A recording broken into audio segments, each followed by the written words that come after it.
Oops. Struggle streaming right out the gate. The struggle is real.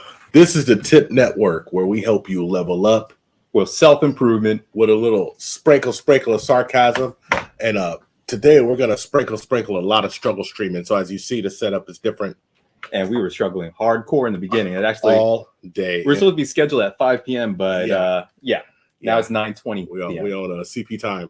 We're on serious CP time. So I want to first start this off correctly. All right. I want to start this off with a toast. There we go. We've made many milestones this year alone, and it's just the first quarter. Thank you, everybody who's rocked with us. All 17 of you. 17, 20 of you. Shout out to Jakari Merriweather, aka the Brown Hornet. That's my guy, Jakari, in the chat. Jakari, I'm gonna have this sip for you. You know we've been doing this for a long time. Let me get right on into the monologue, because I definitely have one person I want to bring up. Shout out to everybody whose streams I've been appearing on lately. Been having a great time. Shout out to Amar in the chat. Big Ogre, my homeboy, my jiu-jitsu brother. Greetings. So I'm excited about this one because this is actually right in my wheelhouse. Why is it in my wheelhouse? It's in my wheelhouse because I've seen it firsthand. So we're going to talk about the original fake gurus of Silicon Valley. Now, when we talk about fake gurus, we really talk about, and we really think about in this YouTube space, people selling you stuff, maybe some dating coaches, maybe some pickup artists, whatever, you know. But what are we really talking about in the world, and how is it that the world and people in business, successful business, billionaires fall for these scams? And so first I'm going to talk about the first fake it till you make it person in Silicon Valley, the OG. The OG fake it till you make it. What's the OG fake it till you make it, Scott? Do you know who I'm talking about? Yeah, we talking about Elizabeth Holmes? Nah. No? We're going to go back. Thomas Edison. Where's that? Oh, we struggle streaming. Struggle streaming. Oh, we're gonna get demonetized if that is playing. Yeah. So who are you talking about? I'm talking about the original fake it till you make it, Thomas Edison. And this is why I'm talking about Thomas Edison like this, because I know people are like, he is a great invented the light bulb. But what Thomas Edison actually did was he had people investing in him and believing in him when he had no product that worked. And he lied and said he could work it out and he had the product that worked, but they just couldn't see it. And it took. They even have a tombstone dedicated to his memory, too. And this is in the Bay Area. This is in Menlo Park. This is right down the street from Facebook. And what happened? Thomas Edison. What happened? He finally, at the last minute, put it together and got the patent. So, what do you mean he got it together with the patent? He got the filament right in the light bulb, patented, and he is now known as the inventor of the light bulb. It was invented in Silicon Valley in California. However, Thomas Edison, when he first went there, he sold a dream to folks. And this is a very unique human phenomenon, especially in business. You could sell the dream. And people believe in a dream. It's amazing, right? And so I realized that this is not just specific to any race.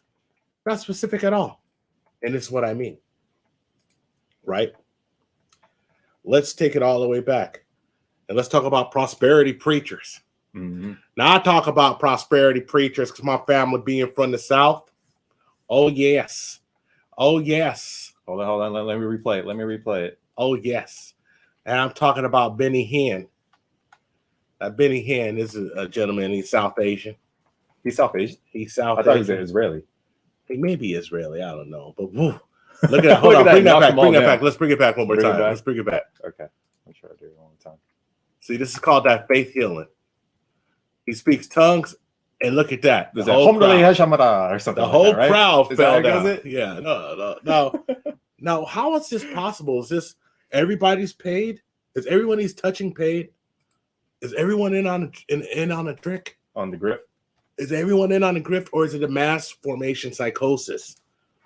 Is this everybody wanting to believe it's so bad that they're just willing to do anything? Now, believe you me, Everything this man has is given by his flock, by his following. Brings me to my next person. Who is that? Another prosperity preacher by the name of Creflo Dollar. Creflo Dollar? Creflo Dollar. Wait. Let me bring him up first. Start with the struggle stream, y'all. Oh, yeah. Here we go. Is that who we were talking about? Yes. With his nice, fancy private jet? Private jet. No, How about that? Play that clip just a little. Play that clip just a little. What he said. This is amazing. Listen to this. Listen to this. Hold on. Let me restart it, but listen to the people's reaction is what I'm getting at. The struggle is real. The struggle is real. It's all right, though. You know what else is real? What? Me sipping this damn whiskey. Okay. Here we go. Another one.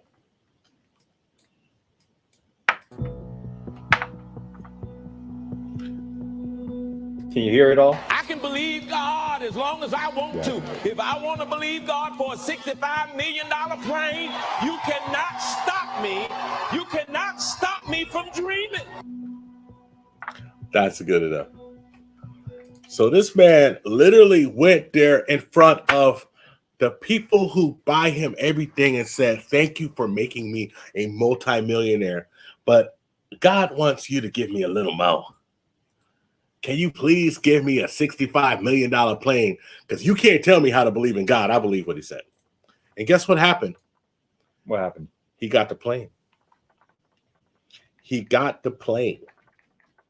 How is this happening? Is everybody in on the grift? He got the plane and he's got his entourage. Is everybody in on the grift? Yep. Now, everybody from these two folks we showed you, they can't all be stupid. They can't all be what you would say low education. You have people who are successful who are going in on this, but we're not done yet. We're not done yet. We got your guy. Who? Who's my guy? Joel Osteen. This one hurts, fellas. I'm telling you, Joel Osteen. this one really hurts.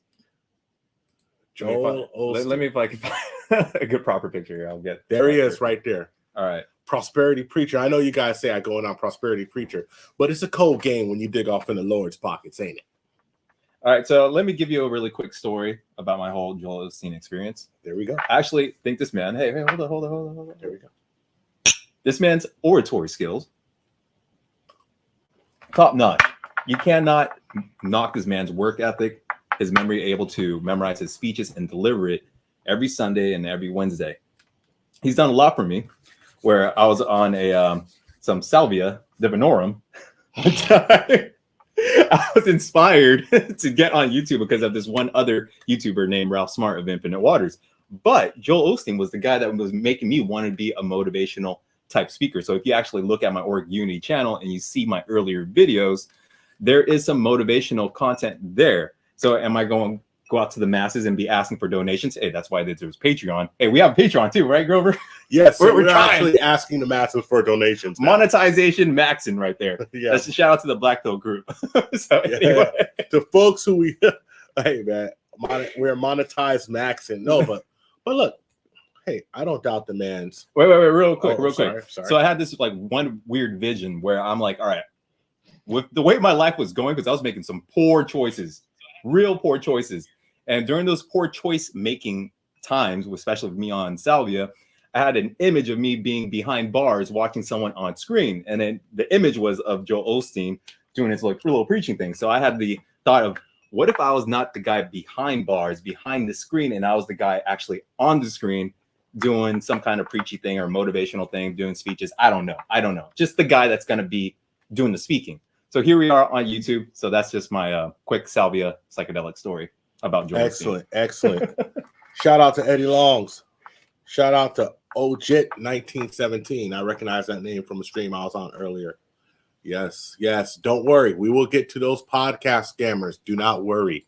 I got a little heat for everybody, but we do it a little different here because we're going to encompass what in a human brain makes this happen. So Joel Osteen, why I go hard on Joel Osteen? Having family from the Houston area, the Lakewood Church, he said, there was a huge flood, Hurricane Harvey, and Joel said, no, we're not going to open up Lakewood Church. Give me a second here. Let me try to struggle stream with this It's all right. screen sharing right here. They said, no. We're not going to open up that Lakewood church for you. So I appreciate your donations, and I definitely appreciate the poor people who gave 10% of their salary when it really hurt. But you need to find yourself a boat. So he had a 16,000. Wait, before you go on. You know, I'm getting used to all these controls right now. I got a lot going on. So there's some crazy memes. I think you would appreciate. All right. With this first one is live look at Joel Osteen doing his best to help Houston flood victims. Yeah. I still like the guy. As much as I know you don't like him, I still kind of like the guy. Yeah. I know it. But you got another one.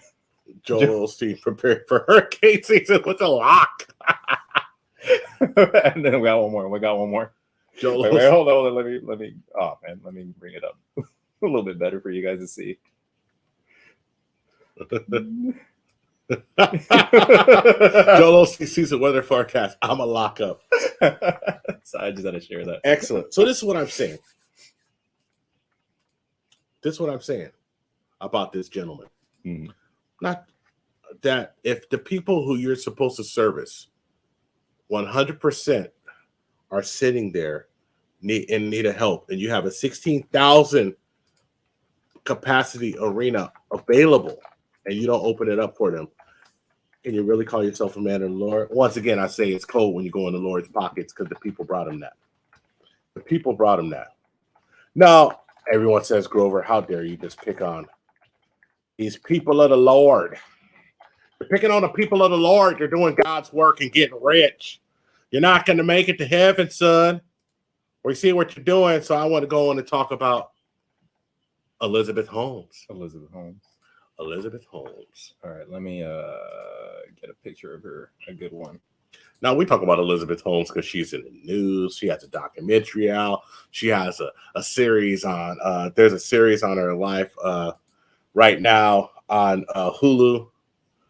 But honestly, she has been touted as the female Steve Jobs. Now, let me take a little sip of my midnight oil here. So if you guys are interested, go on Netflix, The Inventor Out for Blood in Silicon Valley. This is like a really good documentary on the whole Theranos issue and the scam that happened out of that place. And the movie that's out right now, or the limited series, is with I am struggle streaming, is Hulu. on Disney, It's on Hulu. On Hulu. Well, right. Yeah. Anyway. So this is, and I'm just going to say, why do I talk about Elizabeth Holmes? Because I was in my second contract in Silicon Valley when she was there, and she was the rage. She was the rage of the whole valley. So these are different types of grift. Why is she a grift? What was she selling? How can you say this? Well, we know it's pretty easy what the prosperity preachers are selling. They're selling your way into God because Jesus is going to help you. But what is Elizabeth Holmes selling? She was selling medical. She said that she had a way to revolutionize the medical industry that everybody could get a test. Now, why? Why is it so much? So despicable? Because everybody who invested in her, that had her evaluation to $9 billion, everybody who invested in this woman did it because they believed in her. She sold it herself. They invested in her as a CEO. They believed what she said, that she could make it happen. And what happened? She was lying all along, and people were in on a lie. She got convicted of wire fraud. September 23rd, she's going to get sentenced. She's out on a $500,000 bail. $500,000. Now, all of you folks listening, some of you folks may not be into this type of talk, but I'm trying to understand and let you understand that it's not just these weird kids who fall for the grift for fresh and fit selling a $800 course to look at your DMs. You know, they're not going to fall for it's not just the kids falling for a pickup artist. It's multi-billionaires who are investing money too.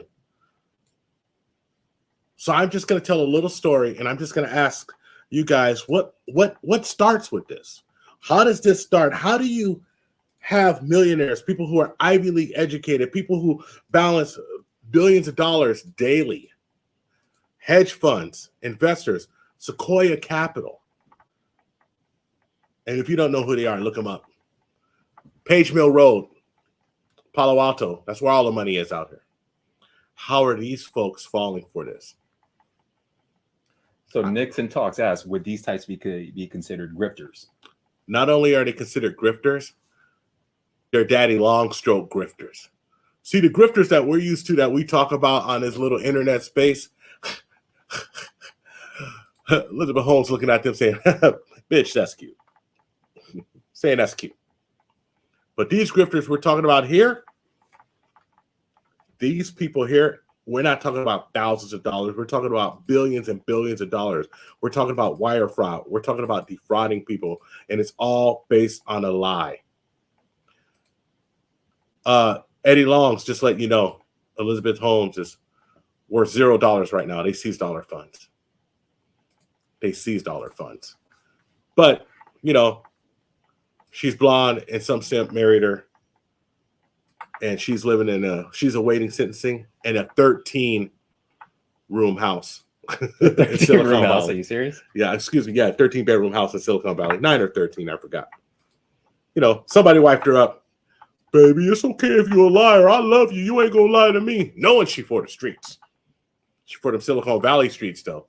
See, in Silicon Valley, when somebody trick you, it ain't just tricking you when your heart's broke. Your wallet's broke, too. And that's how that works. So I'm going to tell a little story about a place I was working for where I can't drop the name. But, you know, people who know me know I was working for it. So I left retail and I was working for a startup. And it was absolutely great. Man, just the way that my ideas would be taken and every part of my experience that I accumulated from my mentors, I took it with me and it was appreciated. And I got bonuses and I led investor tours and I was doing well. I was doing well. But there was a little something funny about it.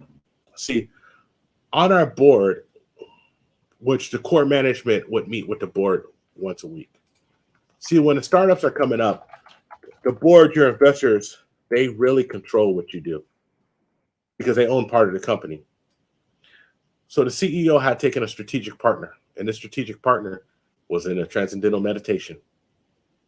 Now, I learned how this transcendental meditation at this startup. And why did I learn it? Shout out to them paying for stuff. They sent me, and for $1,000, somebody taught me a mantra and taught me how to meditate. Now, I took it as really weird, but it was something I did because I found value in meditation from martial arts, so I gave it a shot. So as we progress, I noticed that what we're doing as a company starts really depending on this person who's talented and been a part of a lot of startups, depending on what he says. First thing I noticed when I was looking for a new facility, because I was a part of that, I was part of distribution, so I found distribution facilities. Check this out, guys. The door couldn't be facing east. So we find a place that's affordable and the door cannot face east. We got a way expensive place because the door is facing west, and that's what he needed. I'll talk to stupid superstitions costing you money. Also, what happened? Also, the next thing that happened is that everybody went on a meditation retreat. Over and over again, every quarterly, we went on a meditation retreat. Cost each person about $1,500 to go on a retreat, plus travel expenses, plus food. Talk about 70, 80 people. People coming from all over the world. We had somebody coming from Germany. We had people coming all over the world. And at the end of this, it was $1.2 million. That's what the controller of the company told me they spent on meditation retreats and these people's salary, $1.2 million. All right, I guess the startup had a lot of money, but guess what happened to the startup? Guess what happened, Scott?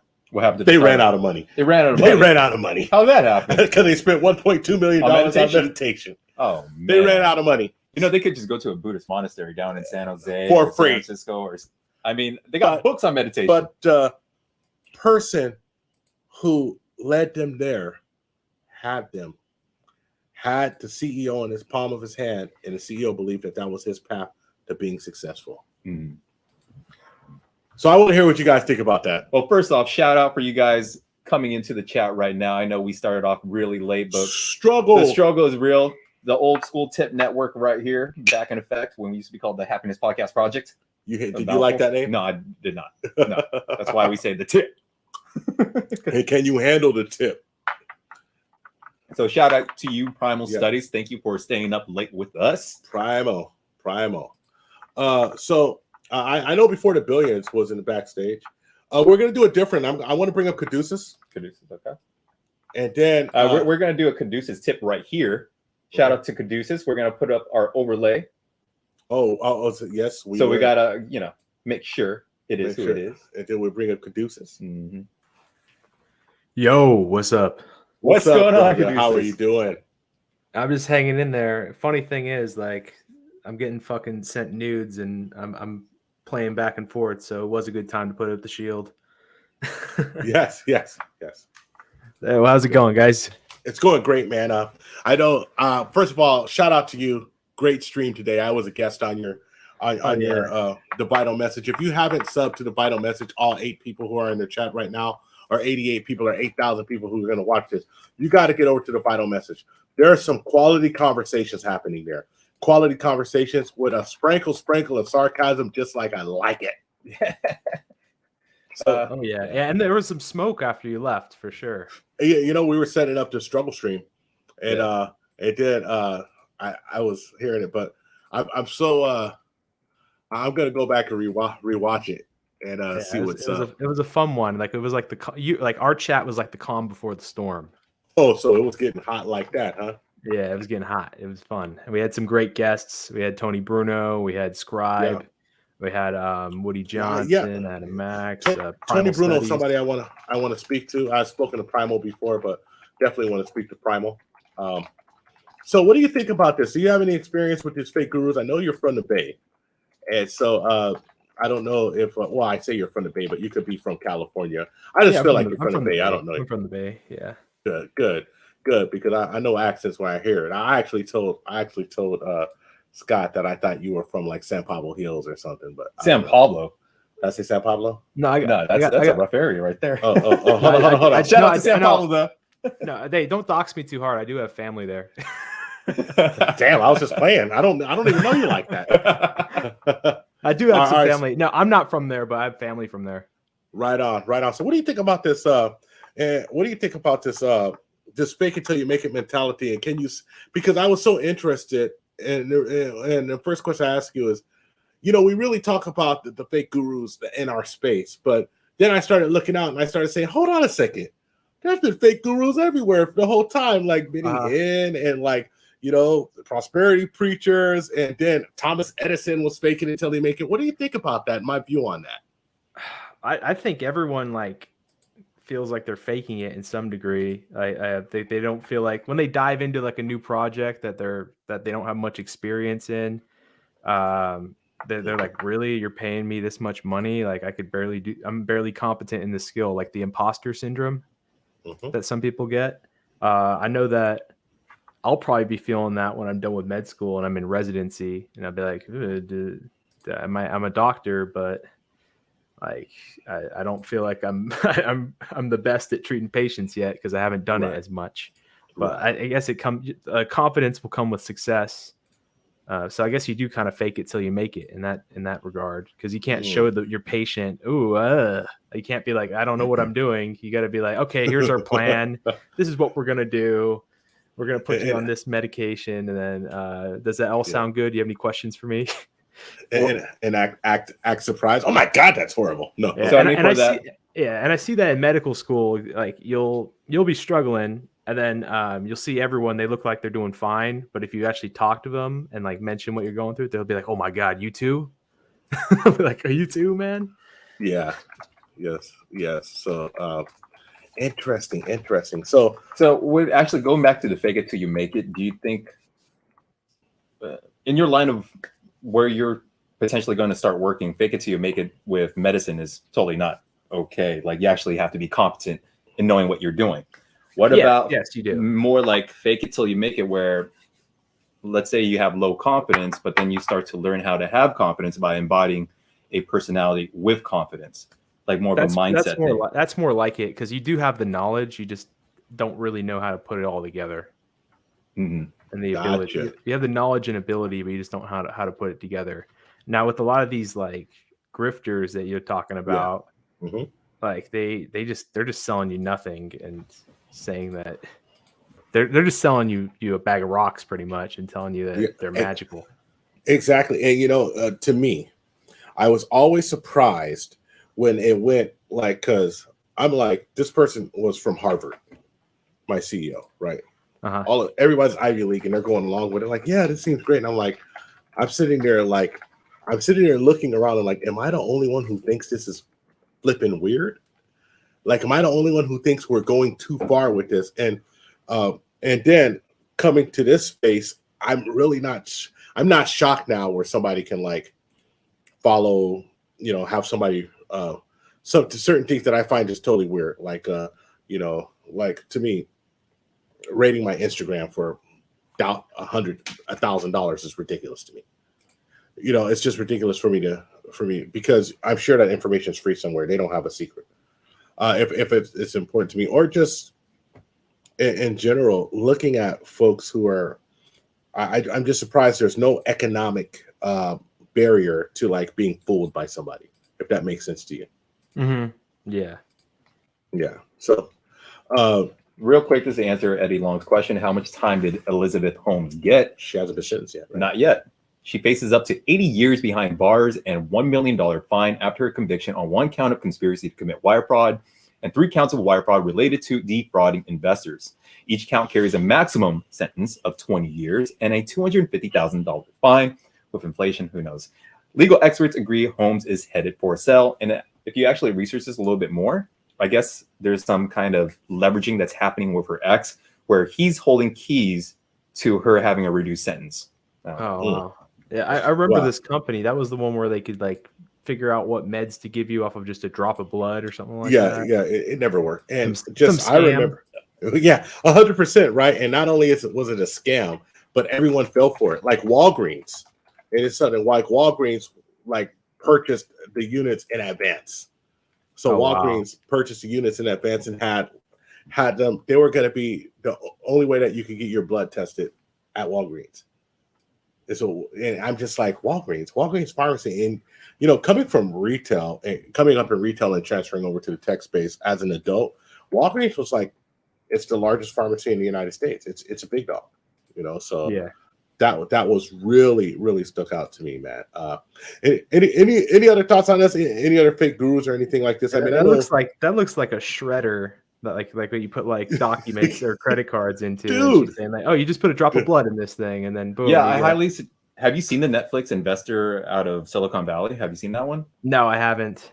Oh, you got to see it. It's phenomenal, especially if you're really kind of like I'm an undercover nerd. Yeah, like it's I'm great. not even undercover. No, not at all. This guy sends me booty pics all day and whatever you send me, like knockout videos on Facebook. Yeah, that's nerdy. And salacious Facebook groups. Well, yeah.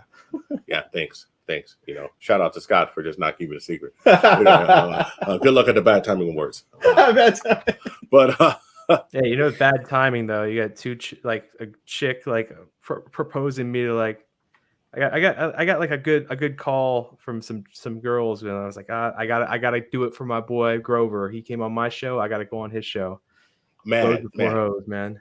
Well, man, I won't hold you. I no. I'm not. No, let's go. Let's talk. Fake it till you make it, man. Let's get into it. Good. All right. So here's what I mean when I say fake it till you make it. I have another story to tell you, right?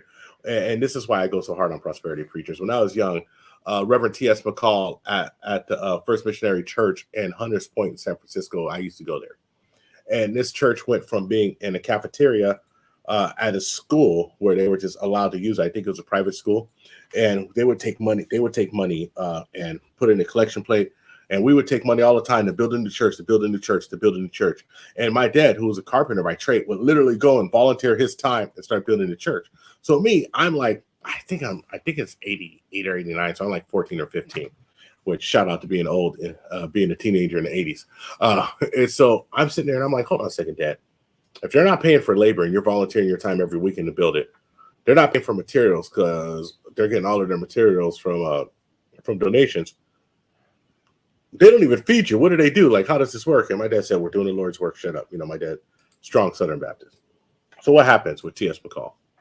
He gets caught with a house that he paid for in I want to say Malibu, but it's not Malibu. It's a Marina Del Rey down in Southern California. And a whole separate family, by the way. You know, he got his lady living there and stuff like this. And his wife, who she found out he was cheating, pulled the trigger on him from San Francisco. And he gets busted. He goes to jail. He's defrauding, you know, he defrauded like almost $1 million in the 80s to his pocket. And, you know, the church never got built. And you have people who are brokenhearted. And I look around and I said, okay, my dad's not a fool. You know, he's a strong man, and he believed in it. And I looked around at all these other folks, and there was doctors and lawyers in his church who were giving money. And so that's the thing that really, really strikes me when I see this, is that it's not just any type of, it's easy to say when you look at, like, let's just say Fresh and Fit, because I mean, they're just such low hanging fruit, right? With this, to say, okay. All right, before that, might as well answer Eddie Long's question or read it out loud. Okay. Well, just does that work with that? Do y'all think Fresh and Fit they're running pyramid schemes? Relate. Jeez. Relate. You know, be running a YouTube pyramid scheme. No, okay. I'll tell you about that. I don't think it's a pyramid. I think it's just straight up scam, like straight up scam. But it's I think you're giving them ideas, though. You're giving them ideas. Yeah. They'll be like, hey, if you sell my course, if you sell my Womanese booklets. I mean, technically, it's affiliate marketing or whatever. They're gonna be like Herbalife. Everyone's gonna be selling their course.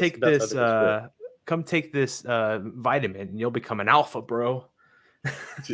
Man, I wish I had that. You're supposed to be alpha.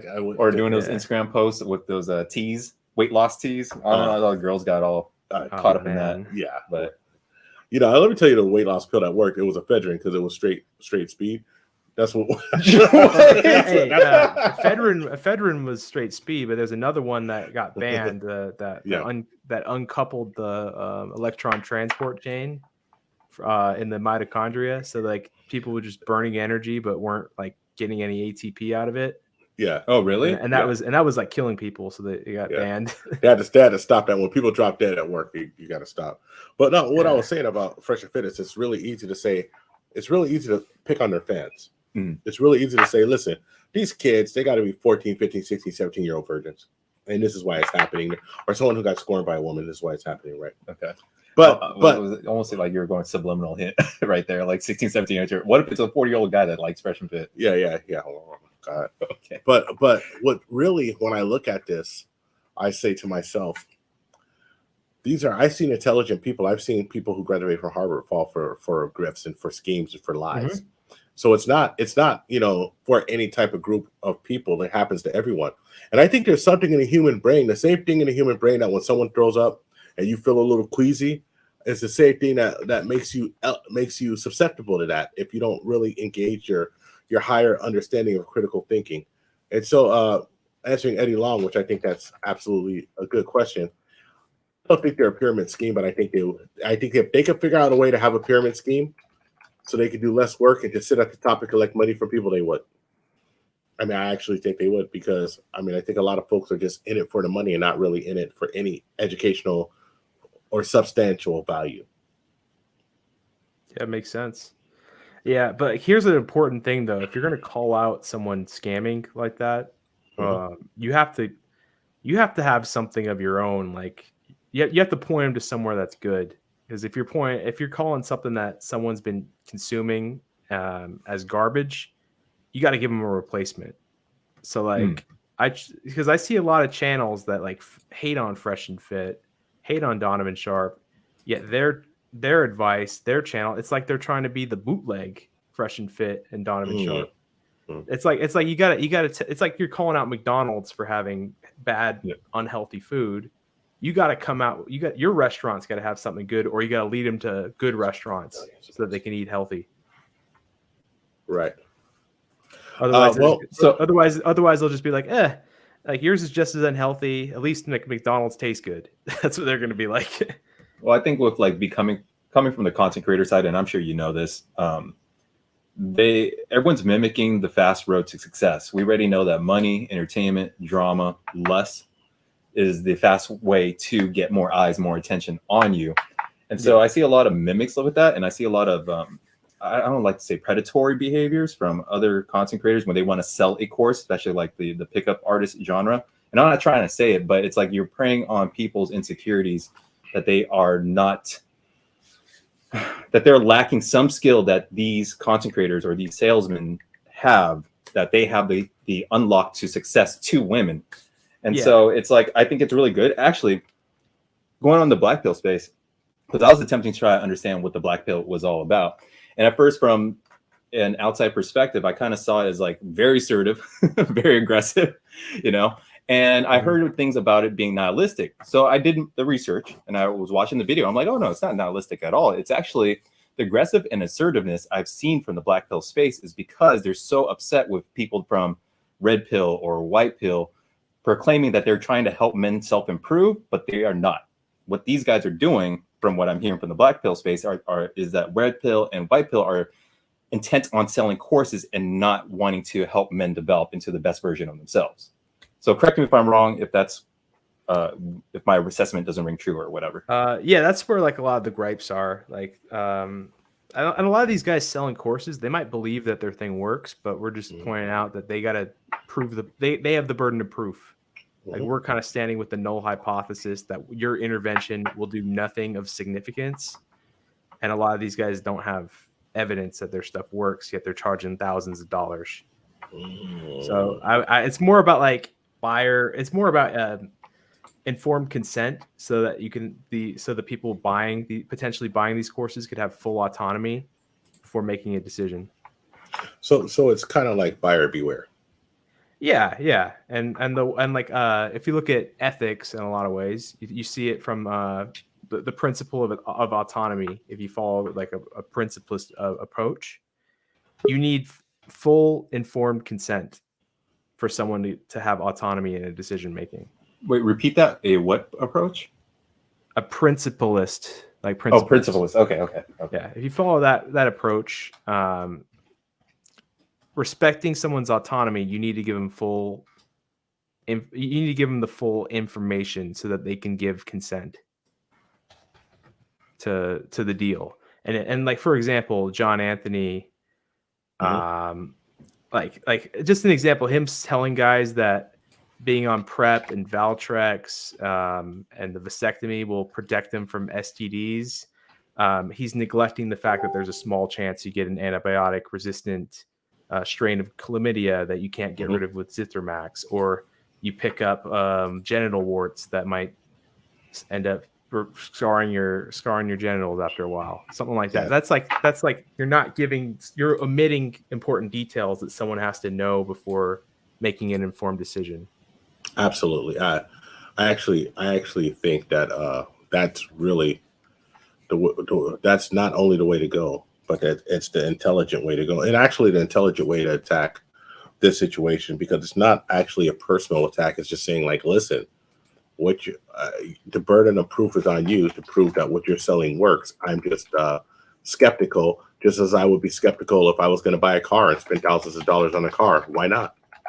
You know, so and a lot of these courses are more expensive than a car. Yeah, wow. And wouldn't it be a course I'm gonna get?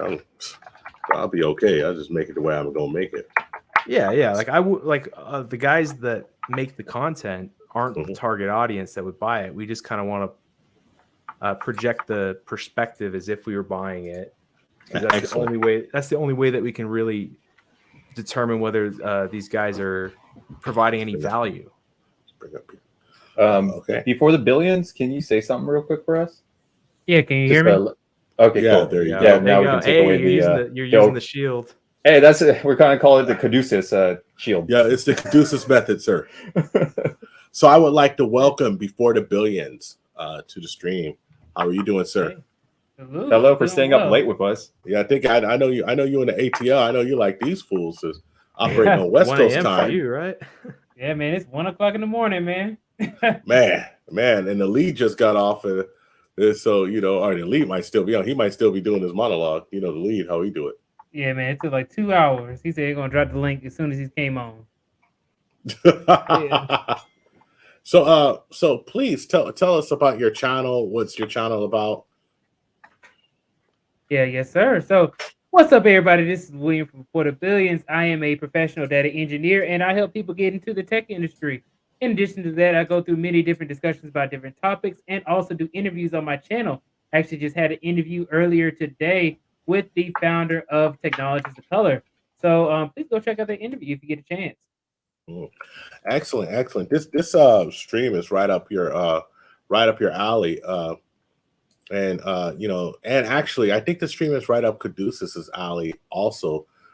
You folks being professionals and people in the professional field who see a lot of different things. And I think that your fields, you have to use a lot of critical thinking. But to me, I was just always confused how professionals could be fooled by gurus of all different levels. I don't know how much of the stream you're able to watch, but I was talking about prosperity preachers, talking about my personal incident with Reverend T.S. McCall. I'll call his name out because he was found guilty, and he's a prosperity preacher from he was from California, originally from Alabama. That's why I'm gonna talk like this. This is how I remember him talking. But a lot of folks have fooled a lot of people, and it went all the way from we spoke about Thomas Edison faking it until he made it, all the way up to Elizabeth Holmes is what we ended with. So just what is your thought? What is your thought on why people fall for fake gurus on every level of professionalism and every level of life? Yeah, and it doesn't. So the reason why is because it has nothing to really do with intelligence, right? Anybody of any intelligence level can be scammed.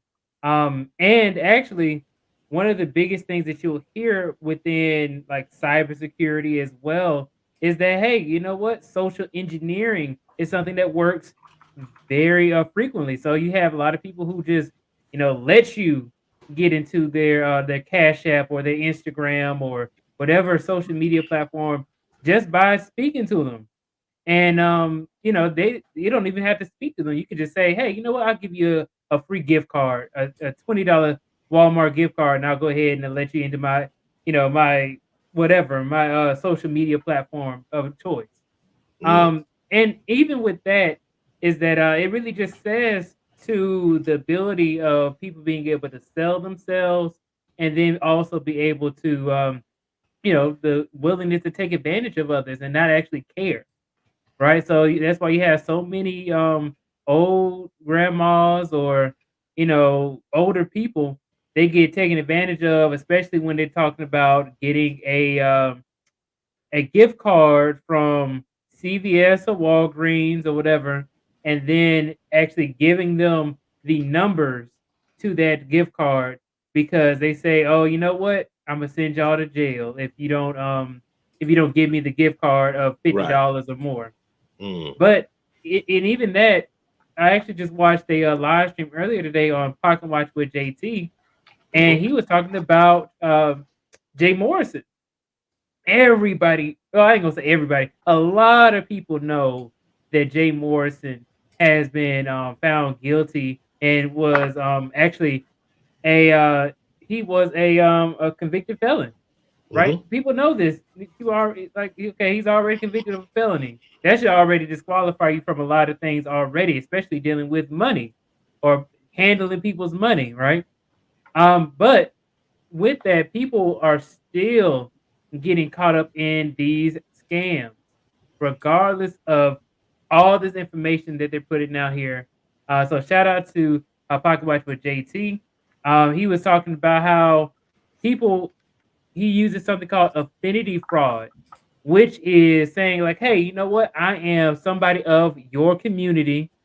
And because I'm somebody within your own community, like the Black community, as this example shows, is that, hey, you know what? He plays on, I'm trying to uplift the Black community. I'm trying to do this. I'm trying to do that.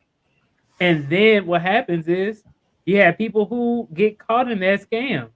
Despite all the information that's out there, they still fall for this fake guru. And a lot of the time, it keeps on working like clockwork. So there's millions of people who get scammed, but there are a whole bunch of scammers out there who you probably wouldn't even think of because you may respect them. They may have a lot of following. especially when they get that blue check mark on Instagram or something like that. Yeah, That it's that's magic. prime real estate. That's prime real estate right there. Like, oh, let me get a few people to scam. And if somebody can speak well, that's all it really takes. So So yeah. So that's really interesting. So have you seen personally, like in business, this affect any businesses? I told a story of how a business ran out of money, and it come to find out that they spent $1.2 million in retreats at the behest of somebody who. Oh, and I forgot to add that the person who was telling them to go on retreats ran the retreats. So it seemed like an obvious conflict of interest, right? But have you have any ideas or any examples of this? That you've personally seen? Yeah, I do. Oh, there's a few, right? I'll give you one. Okay. Or I can give you two, But the one example is the earlier example I gave earlier about an older woman actually giving a whole bunch of money to a fake guru, right? So I had my Mhm. grandma it was a long time ago.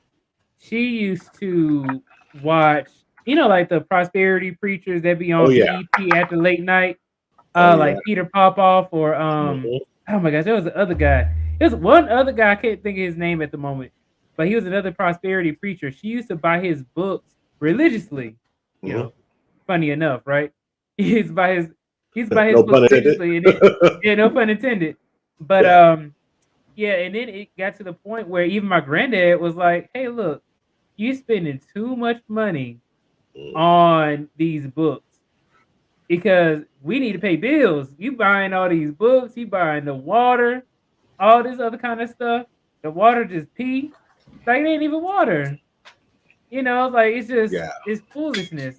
But that's what happens, especially when people put their all into something. They want things to be 100% like a good investment, and then they don't want to, you know, be embarrassed and show that, hey, you know what, I actually got scammed, right? Exactly. Well, it's like And those then good. like the seminars where people keep going to these like events. Yeah. Like I like Tony Robbins, but people keep going back to these events and spending thousands of dollars and not really making any kind of action. And I've heard other fake gurus. If you ever watch CopyZilla or Yeah. Spencer Cornelia or some of these other guys, they point out people like I'm gonna say Dan Log. Hopefully, he doesn't try to go after us and his whole team. Yeah. But like they're always trying to upsell people and make these their audience max out their credit cards. You know what? Dan Locke got me too. He He got me too. I used to listen Man, to this man every morning. That's hilarious. Man, he got me. But So- I wanted to say, gonna give you another example real quick. I tell this example all the time, but please, this go was ahead. probably one of the worst ones. Is I fell into a Damon John like a scam, right? I went into a seminar. Let me tell you this. I'll give you a spoiler alert. Damon John was not there, right? So Yeah, I've heard a lot about that too. Yeah. yes, and the thing is, it was called like Next Level Success or something like that, and it was in Marietta, Georgia, so it's kind of close to downtown, not too far. And I was like, okay, you know what? I can go ahead and go here because I really want to start up a business. And I'm thinking that, okay, if I go to this seminar, then maybe I'll learn enough about business, give me the momentum, the motivation to be able to actually get a business started that's going to be successful. Well, I went in there. There was a speaker said, "Oh yeah, you know what? I went to elementary school with Damon John, and then we've been cool ever since." But he didn't have not a single picture of him and Damon John together. So then I'm like, okay, let me go ahead and he got me. He straight up, he got me. He was like, what one thing that they'll do is they'll say, "Hey, you know what? Everybody, go to the back of the building and then or go to the back of the room because we're going to be having a course, a 5-day course or a 3-day course that you got to pay a discounted rate of $2,000 for." And Whoa. I was like, you know what, man, he's been talking a good game. I'm learning some things. He had some he planted people within the audience. Had this one guy, this one guy was supposed to be like selling t-shirts. He didn't even know what his business was. He didn't know how much money he was making, how much t-shirts he sold, nothing. But then he was supposed to be the person who he called on, who had a business.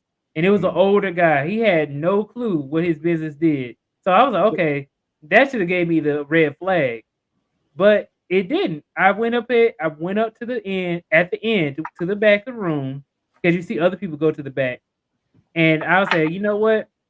I'm gonna go ahead and I'm gonna give you my card information. I gave you my debit card information. Oh no. And yep, and this was a long time ago. I gave him my debit card information and I wrote it down on a sheet of paper. And I said, hey, you know what? I don't have the $2,000 in this debit account right at this moment. But if you wait until I get paid, then I can do it. Because I believed in it so much. That was one of those moments where I had to really learn that, you know what, you really cannot believe these people. And I have on my community tab the picture of me at the event taking the picture with the guy, with the speaker. And I went up and I told this story on Pocket Watch with JT as well. And he made a clip of it. But this right here was one of those moments where I don't want anybody to go through ever again. That's why I don't mind telling it. I don't mind being embarrassed or, you know, telling these stories, because like, hey, you know what? I went through it. It was a long time ago. And, you know, I'm better for not going through this situation. And I'm glad that I just simply did not have the money in my account to actually fall in and lose $2,000 for nothing. And they would have surely charged you. So what made you decide, like, what was it that they were selling to you that you can pinpoint that made you want to spend that much money to them?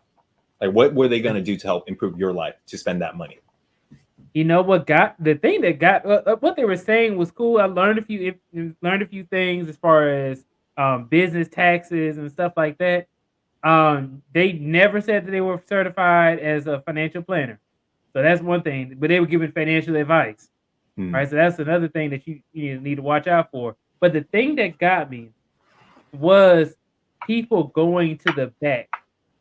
That's what actually, and he kept bringing it up. You can notice that somebody is trying to either scam you or they have some sort of personality disorder of some sort if they repeat things 3 times in a row. So you may notice this with a lot of speakers. A lot of people who are able to scam people, they say things over and over again. Umar Johnson. Like Umar Johnson, right? Umar Johnson.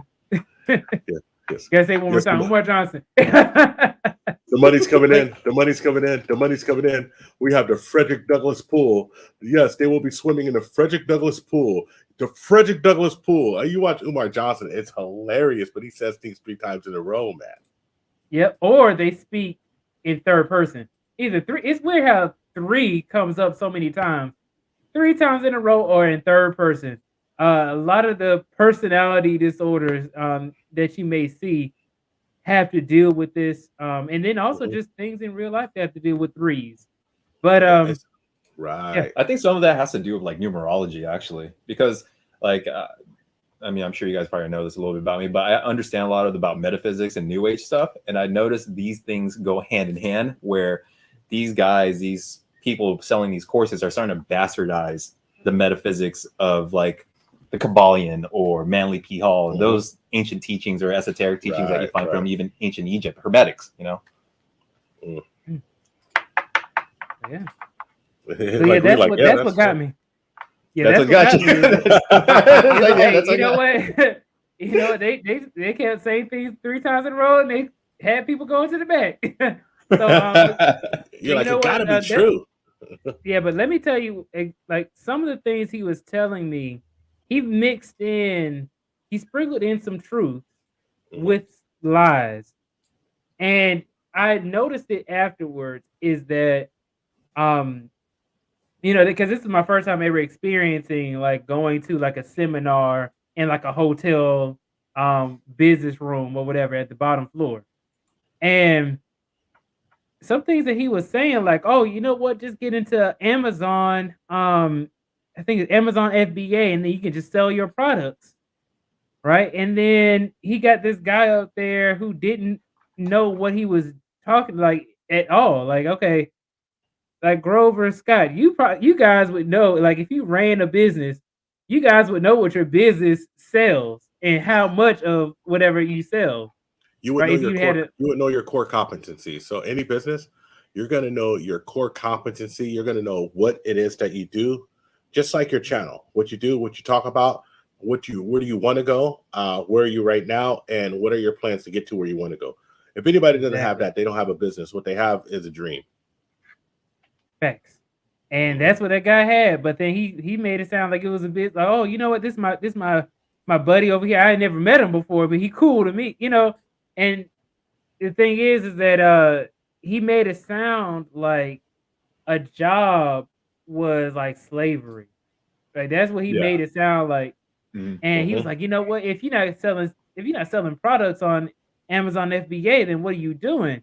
And then he said nothing about service-based businesses, right? He just said, you know, and then he didn't bring up things that actually do make money, like, you know, if you run a service, you know, as an electrician, or, you know, something that actually takes a certification or some skill. level of some level of skill. I always thought that why people fell for these type of scams is because honestly, it sounds so easy that they want to believe it. It's almost like a mass confirmation bias. So it's like, okay, well, look, I know that only thing I got to do this, and I can have it just like this guy. Shout out to Mr. Organic, telling you to do this. you know, he got a rainbow beard, and you do this, and this is like he makes it sound like it's easy. He doesn't say, like, listen, if Mr. Organic came out and said, because he says this is God given, right? He always says that. He always invokes the Lord. If Mr. Organic came out and said, listen, I had to struggle, I had to beat myself to the bone to be able to have this, and this is how I did it, then I would actually believe him. I would be like, oh, okay, it makes sense why he has it, you know, because I've never met somebody who just accidentally became a multimillionaire. It was hard, backbreaking work, and there's a lot of them here. You know, you meet a lot of folks who like 60 hours is a myth. It's like 72 hours at least. You know, like I don't know any rich people who work 40 hours. It's a lie. You know, Joe Rogan works more than 40 hours, and he's trying to take it easy. You know so what? if you guys ever here's got me another on book. this. let's see that. Hold on. Let's see that. So I got this one. Oh, that's this Timothy one? Ferris. Tim Ferris is all right. Man. Like, he's not bad. So what do you think of that book? This book, well, it was a pretty good read. It's more just like motivational kind of, you know what I mean? Like, it doesn't really go into how you actually make enough money to be able to do all this. That's what I kind of find in a lot of these books, is that they don't really take the time to really teach you, okay, what jobs can get you to this point, or how to actually, when you get the job, how do you make enough money, save enough money, and invest it in a way to where you can get to that 4-hour work week, right? I mean, like, there's no job there's no job out there that only allow you to work 4 hours, and then, you know, you'll be able to make enough money to last you for your lifetime, right? And we're talking about you're applying this to the majority of the population, not somebody like the lead attorney. The guy is making it left and right. You know what? Lead attorney even works more than 4 hours. Oh, yeah, that's true on the back end. Yeah. That's true. Really quick, everybody. We have 11 watching. We have 4 likes. Look, I ain't one here. Come here and just please ask you to hit the like button, but it's pretty easy. Can you please hit the like button? Everybody who's watching, all 4 of you, if you're enjoying the comment, hit the like button for us. Let's get to 9 likes, please. Thank you. Oh man, I didn't even hit the like for our own thing. Yeah, you ain't even hit the like. Yeah, that's horrible. Thank you. There. Thank you. Yeah. Okay. Way to ride for the team, homie. What was I saying? I forgot what I was saying. I don't know. He's the lead attorney. Yeah. Before that, anyway, I forgot. So. Yeah, no, we're talking about 4 hours, and you're saying even the lead attorney, works more. Oh yeah, okay. What are your thoughts on passive income generation? Making money while you sleep, basically. Yeah, man, it's gonna take a lot of work to be able to get up to passive income. I mean, like passive income. Technically, this is not financial advice, but if you were to invest your money into some sort of security, it may go. You may lose money, you may make money, right? But it's not like after you invest into it, you have to do more work. Hold on, we got to put primal studies up here. This is not financial advice. This is financial opinion. All right. Yeah. Right, this is financial information. Financial information. Shout out to Primal. Right. You're right. Now the thing is that whenever I talk about finances, I never talk about things that I have never done. Mm-hmm. Right. So when I put up these YouTube videos and then people watch it, I've already done the work to make the YouTube video. Then after people rewatch it and they watch the ads that are on the video, they send me a cash app. I am not technically working at that point whenever they send it or whenever they watch the ad. So that you can consider as passive income, right? It's not a lot of money starting off. I even looked it up. It takes 1,000 views to make around $4, right? So if you were trying to make $100 to be able to get your money after you get monetized, because you need to make at least $100 minimum to be able to get money from YouTube based off your ads, right? Then that $100, it would take you, I believe, 25,000 views to make $100. It's a lot of views that you need to be able to make in order to make enough money to even get money from YouTube. Right. And I just looked this up on one of the blogs, but yeah, go ahead, Scott. Yeah, it's definitely something that you gotta enjoy doing, that you gotta love doing. Right. I mean, I see well, going back to the whole fake guru things is like people really enjoy taking the fast, easy way out of getting the money fast. And we can see that some formulas are rehashed, and I'm not speaking of any specific content creators or anything, but it's like there's elements of fake guru-ness depending on the content creator, because they are going after people's insecurities and then upselling them on different courses and things like that. Excellent. Yeah. I mean, it's classic. It's a classic situation, in my opinion, that you get them in by telling them that you can be just like me. And I have all of this, which half of the time they don't really have it, or it's by appearances. Like I take Rockefeller Records when they first started, and Jay-Z, no shade on Jay-Z because he's a billionaire legit now or close to it. But Jay-Z even said our whole thing was to make you think we had twice the money we had. So when we had 100,000, you thought we had 200,000 or 500,000. We had 500,000. We told you we was worth $1 million. When we had $1 million, we told you we was worth $2 million, and up and forward and so on and forward. So that's just like that, making people believe in you and the mission. Then all of a sudden you have people, and I remember this, and you probably don't remember this, young man, because I like when I get to call people young man, But I remember when Jay-Z said, "Get a fresh pair of jeans and hit the button ups," right? And I swear, at the time I was bouncing at clubs, and people absolutely was in the club with button ups before they was in jerseys. Now they in button ups looking fresh, and I was like, this man controls it like that. They want to be like him so much that they went from wearing like the baggy jerseys to wearing button up shirts and jeans that weren't too baggy. Yeah. Well, you know what Biggie said? He says that he liked black Timbs and black hoodies. I don't know if you remember that. Yeah, of course I remember, man. I was like 25. Young man. I just look good with all this gray on my face. I just look good, Right.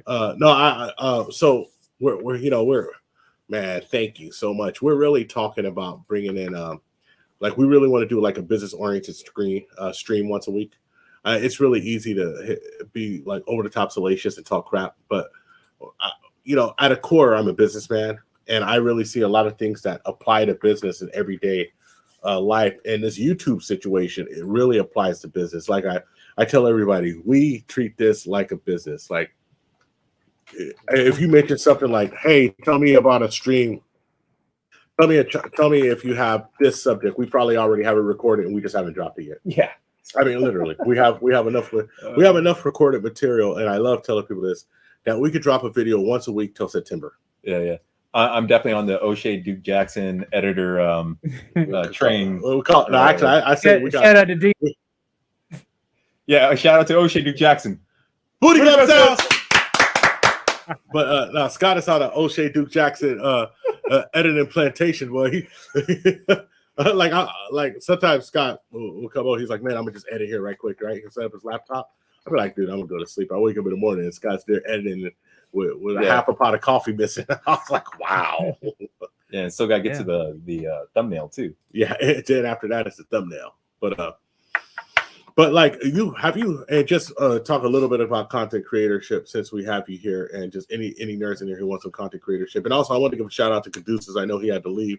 The Vital Message. I was on his stream today. Very based commentary from his group, and thank you very much for having me on the stream today. And I know he had to leave, but I didn't get a chance to say goodbye. I looked up and he was gone when you were going, but I'm sure he had some stuff to do. But for you, sir, have you ever made any edited videos, or did you just come to game streaming? Yeah, I made actually just put out an edited video the other day. You know, I've been trying to do a little bit more comedy kind of stuff. So I have been like, you know, my channel is talking about like technology, right? And I started off making edited videos. Mm-hmm. Nobody watched them. So I was like, okay, let me try out streaming based off of the lead attorney's recommendation. And then I was like, okay, you know what? This is getting me more engagement. I'm getting people coming on, and they're actually, like, matter of fact, because I started streaming, I've been able to get an actual community. And in addition to that, I have like a Discord chat as well. And people said that they actually met up on my from my Discord chat. They actually met up in real life, and they had the first BTB meetup. And I was like, oh my gosh, it was just 2 people. But that right there was probably like, you know, one of the most humbling things. Like, oh my gosh, I was actually able to get people to come together and build this community together. So that's amazing. Really quickly, hold the truth hostage. Respect, my brother. How are you doing? Brilliant content creator, hold the truth hostage. First of all, one of the funniest dudes. He'll come up with a one-liner. He could do it all. He could roast, but he also has real commentary and real life experiences. So, you know, respect, hold the truth. Respect, my brother. It's actually I don't want to make it like that. You've only had 2. You should be very proud that you got 2 people dedicating their time to come over to see you. It's like having 2 Grovers coming over to see you. This guy is like on his own thing, right? So if you get someone like Grover to commit to coming over to your event, I mean, I think that makes you're building very strong, loyal community members that is dedicating to give their time away, as well as spend money on you and even share your message out to a bigger community of people, because you never know what kind of person that, like, let's say Grover is a billionaire that needs some money to be swindled away from him. Now, Scott, I will say this, is that they didn't fly out or anything like that. They were in it's 2 guys in Arizona. They lived in the same area, but then they met because of the Discord chat. And then they said they called it the first BTB meetup of 2 people. So they didn't meet me in person, but they met each other, and they was like, oh, you know what? And it's also somebody else, because I put out one of my edited videos, right, of my dad and I building the PC, my gaming PC together. Some guy actually just said, like, hey, you know what? Because of Before the Billions, I was motivated to go ahead and build my own PC. So yeah, see the video right there, building my first gaming PC with my dad. And then on my community tab, I think it's like my second post. That one right there with the computer. Yeah, he actually said he built a custom PC because of me, or he was inspired by me to be able to build this PC. But yeah, that right there was a really nice thing to see. And I wouldn't have been able to do it if I had not started this YouTube business to Right. be able to help people. So Yeah. so And do then you look Scott, at okay. I'm sorry, do you look at your YouTube as a business?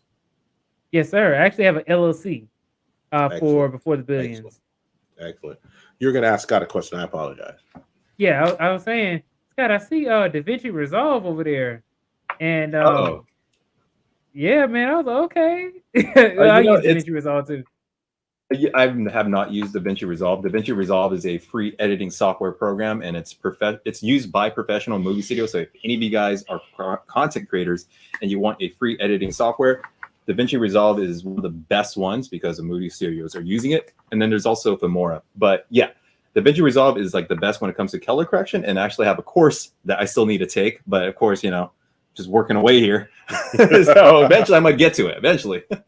Okay. But yeah, man. You sounded so disappointed. Oh, okay. I forget it. Yeah. I think we talked about it last stream or something like that about DaVinci Resolve. He's like, you need to get your life together. He's like, okay. All right, so look, man, we're gonna go on and unless any questions on the chat, anybody from our have any questions to ask, I'll be more than happy to answer the questions about what we were talking about tonight. But if that's it, we're gonna go on and call it a night. Call it a night. I know it's late. Here we go. The Gray Pill podcast. All right. Shows up. So let's see. Question. Here we go. What do you recommend for free software to YouTube? To download YouTube. Are you attempting to screen record? Is that what you're trying to do? Yeah. Great Pill. download YouTube URL. Because there's multiple ways that you can do it. You want me just to drop them the link so you can come up and ask? Yeah, you can come up and ask. Hey, Gray Pill, you want to come up and ask? I'll drop you the link. Let me find you on Instagram. And and for now, you and the Billions talk about it. I gotta find them. We got Primal Studies too. Primal want to come too? Yeah. Cool. Well, why don't we do this? All right. Everybody download. Barry, download. Or for if you know this man in real life, Barry.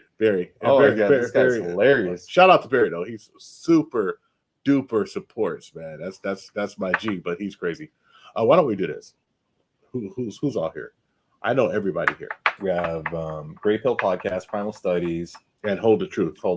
And I'm down to talk to all of them. Oh, you got somebody special? Yeah. Yes. Very special. Very special. The only female in the whole group right now. Yes. We need to increase the female watchership. Yes, we do. You know, that's one thing I want to talk about is like before just drop the link and we can screen everybody now. Oh, okay. Yeah, cool. Just drop the link. We can screen everybody. I forgot. Since we know how to screen people now, we don't have to worry about getting and then only thing I ask everybody coming up, this is a business stream. So let's keep it business comments and keep it as professional as we can. Meaning let's keep the bad language and the risky language to a minimum. We're doing monetization maxing. Yeah, we're monetization maxing on this stream here, but we will have the late night smoke shows coming on one Friday a month where you can get loose. Yes. Say what you want to say, how you want to say it, because you want to say it. So we dropped the link, hit the link, Primal, hit the link, Gray Pill. Anybody want to come up and talk about it? But I'm sorry to interrupt you guys. You guys keep talking. I'll be right back. Okay. So let's see here. Yes, Steve. So we were talking about DaVinci Resolve and actually. Go ahead. Yeah, I was saying like we were talking about DaVinci Resolve and that's one of the things that I've been using in order to help with building up my my edited videos, and I'm having fun with it. You know, it's just I'm learning about keyframing and also moving things from one place to the other. Also Motion learning a lot about audio as well. Mm-hmm. So give me audio, 1 second. Gray Pill Podcast. Can you say something for me? A couple things. Can you hear me? Okay, cool. Yeah, cool. I just want to get rid of the overlay. Yeah. Yeah, Okay. gotcha. So yeah, the Davinci Resolve is like, it's no joke. I really want to learn it because just from the color correction, it's known to be the best color correction, color grading software out there. And now they've upped their game with the whole editing. Like, you cannot go wrong with Davinci Resolve. No. Yeah. So yeah. What questions? Yeah. You What guys was the question, Angelus? Hey guys, I'm not gonna hold you. It was a question I asked because normally when most content creators, instead of just if you don't have the Premiere, but you can copy the URL of from most YouTube channels, you can actually Google it. But do y'all recommend any free non-troubleshooting sites or software people can actually copy and paste the URL and download the videos from that way from YouTube? Yes, I used to use this method before, but I haven't really used it as much because I have OBS and I screen record everything. But you can use streamable.com. And so they have like pricing plans, but there is a free version.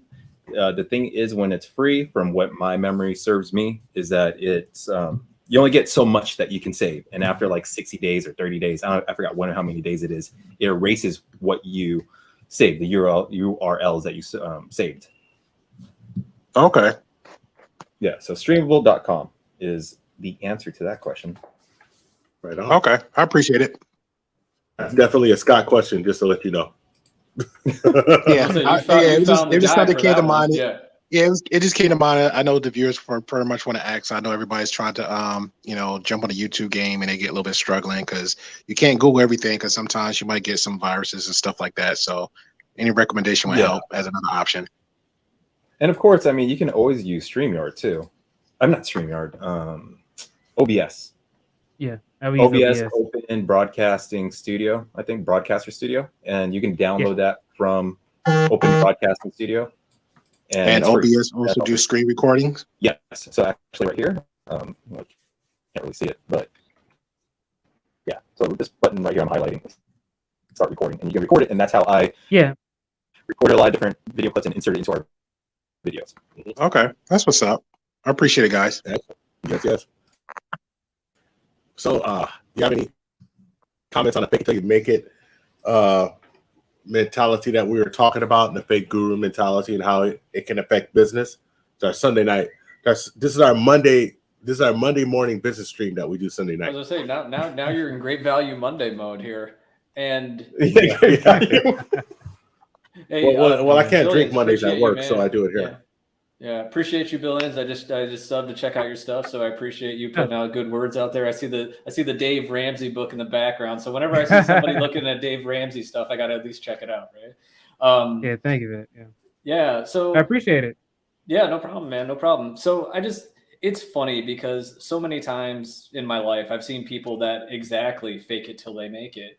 And depending on where you're doing it, that may pan out well for you. And that may actually be the road to success. But ultimately, somewhere along the road, somebody's going to call you out.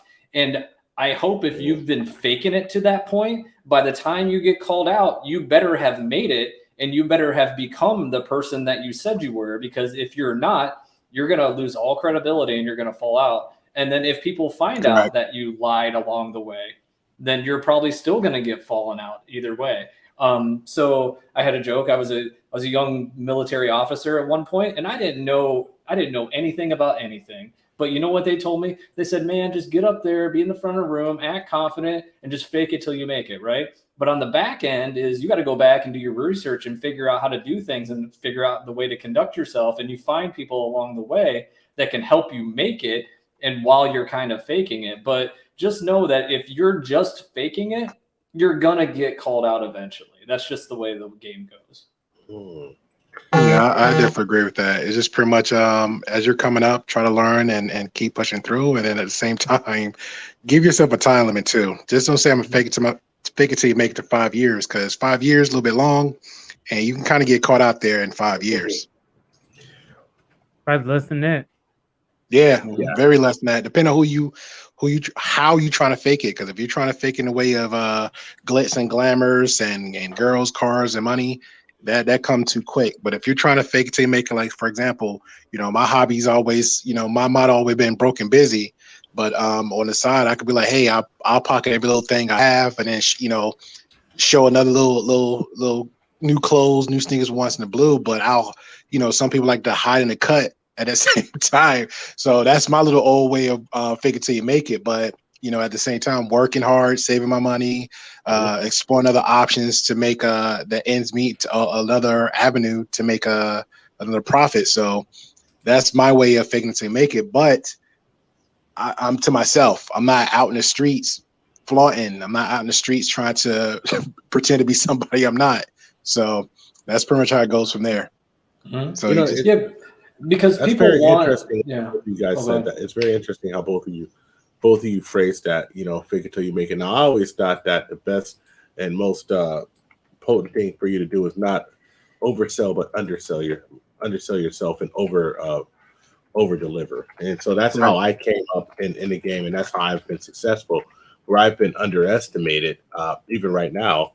Shout out to everybody who works with me. We got the best numbers in our area, and nobody expected it. And they're just like, well, we just don't believe you guys are doing it. It's like, well, I knew we were going to do it, but I just didn't want to tell you because that's just, I always believed in, under promise and over deliver. So I guess it's the opposite. And maybe it's just, I've been boastful before and fell flat. And so I'd rather. But that's funny you said that. That's funny you said that, Grover, because it was a meme floating around saying something like that. Like pretty much is the phrase of don't tell everybody what you're doing. Just keep your blessing to yourself until you get to that point. And one female I posted at one time, and she didn't understand that. And I tried to explain to her, like, why I'm going to run to Grover, Primal, and Billions. And like, yeah, man, I got this. I'm going to do that when I'm actually working to get there. And sometimes when we even get there, you got so humble on your road there, you might as well just still keep it to yourself, because now you found real friends, real inner circles, because you start flaunting around your mouth. Sometimes those people try to steal those blessings, them seeds you planted to get your blessings. Mm-hmm. Yeah, and you can block your own blessings. Correct. And I was going to say, go ahead. Yeah, I was going to say, guys, it's almost 2:00 in the morning. Oh, I gotta get to work. Yeah. I gotta get to work, man. Hey, shout out to Before the Billions. Thank you so much, sir. Thank you for coming on. Oh, yeah, shout out your channel too. Shout out, yeah. Yes. So everybody, please go check out my channel Before the Billions, where I help people get into the tech industry. Also go through many different discussions about different topics, and also do interviews on my channel. So if any of those things have interested you, then please go check out my channel. Thank you guys so much for having me up on here, and I really do appreciate it. I'll see you guys on the next one. Thank you so much. Thank you, sir. All right, You're thank always you welcome. Before the Billions. It's been an honor to have you on once again. Thank you, sir. Thank you. He was on our test run, so yeah. Thank you for being on the test. Yeah, on the test run. I think everybody here except Primal was on the test run. Yeah. I know. I was probably in the background somewhere checking it out. He was in chat supporting. But I'll say this much: I think it's very, and Grover, I like what you said too. But I think it's very situational and depending on what role you're functioning in at the time, right? So if you're a nurse walking into a room or a doctor walking into a room to do a procedure with the patient, and it's your first time you've ever done it, you don't want to walk up to the patient and be like, hey man, this is my first time I've ever done this, right? Like you got to walk in with some confidence, and hopefully you have somebody next to you or out in the hallway that can back you up. But there's certain situations where you just got to be in charge and you got to be confident. And even if you're like a little shaky, you still got to, if you're not confident, then the people aren't even going to give you the opportunity. So I think it's very situational, dependent of, hey, sometimes you do have to kind of fake it till you make it. And maybe, hopefully you have some of the bases down and you can do the thing correctly, but maybe you don't have 1,000 repetitions or whatever it is under your belt. So yeah, so I think it's very situational. So I think it's like what you're saying is everybody was new at one point, and so that shouldn't hinder you. Hinder you because somebody, I mean, it's two things can be true at one time. You could be new and very good, right? Yeah, correct. And also you could be not confident and very good. So I always tell people to hold two opposing factors in your head as much as you can, whether you want to or not, because usually life isn't just so non-dynamic that it's like it's just this way, because then you fall into slippery slope fallacies and things of that nature, right? Correct. So definitely. So I love that phrasing. Oh, go ahead, Scott. Shout out to Marcus Rodriguez for shouting us out. TIP Network, Crime Studies, and the Great Pill Podcast. Welcome. Sure. So Yeah, I was gonna say, I love that phrasing when people say, you know, two things can be true at the same time, right? Because that's so like we should never be in this black and white and like it has to be one way, it has to be another way. Like Welcome to the Great Pill definitely, Podcast. yeah, welcome to the there's your plug, right? But Yeah, two yeah. things can be true at the same time. You can be new and you can be confident. And what is confidence? Usually confidence is based on your past successes. So Right. maybe you were successful in things in the past, but you're doing something that doesn't necessarily directly relate to that. So you're confident in your own abilities as a person, but this new venture, you're kind of faking it a little bit because you haven't done it yet. So let's see. Who do we have in a back chat? We have Great Value Vet. I need you to cam up for a second, just for a second, so we can see you. Yep, and All I'll right. clear the stage so you all have a little bit more room. But hey, shout out to Scott, shout out to Grover. Just the tip. Appreciate you all as always. Shout Yeah, out. same here. Okay, it's Marcus. Okay, gotcha. All right. Thank you, Primal Studies, Thank and you, thank you for Primal. your thoughts. It's honestly, it's been great, and please keep coming back because Yeah. you seem like you have a lot Love of you guys. wise, sage-like things to say. Yeah, definitely. Yeah. Yep. All No, right, that comes with and, some gray in your beard. You get a little wisdom, right? Yes, sir. What happened to me? And then before you go, please shout out your channel. Oh Yes. yeah, Primal Studies. Come check me out. I do all sorts of fun chats. Had a really good one just prior to coming on here. So maybe that's worth checking out to you. We do fun takes on all sorts of topics. So come check it out. Appreciate y'all. Excellent. Okay. Thank you, sir. Have a good night now. Okay. And so I believe this is Marcus, but let's bring him up and hit the overlay. Yeah, while you're bringing me on, I'm step out too. I just want to support to everybody and just get the question out real quick because I know sometimes nobody don't know all the answers. So that's pretty much it. All right. Thank All you right. very much. Oh, and then before we bring on Marcus, I would like you to shout out your channel. Let me bring it up. And Sure. actually, before you shout it out, go to your customize link in the settings or the customize your channel and customize your channel link to the Great Pill Podcast because you got these, bunch of letters Sure. and numbers there. Make it more custom, make it more uniform. Yeah, sorry, my OCD's kicking in. Hey, don't worry. I'm the same way, bro. I'll take Grover already know any little nugget. I'll take it. I'll run with it. Yep. But no, pretty much the Great Pill Podcast. We have like good conversations and open doors to our perspectives. And like just said earlier, there's no everything is black and white. Everybody and every dynamic can come in and discuss. Like we had something just not too long ago dealing with relationships and religion, and some stuff you might hear, see, you're just like, oh, I never heard that before. And there you go. There All you right, go. awesome. So thank you for coming up and Thank you. Yeah, gracing us with your presence. All right. Thank you. Appreciate you. Yes. All right, so now let's go over here. What am I trying to do? The overlay. Overlay.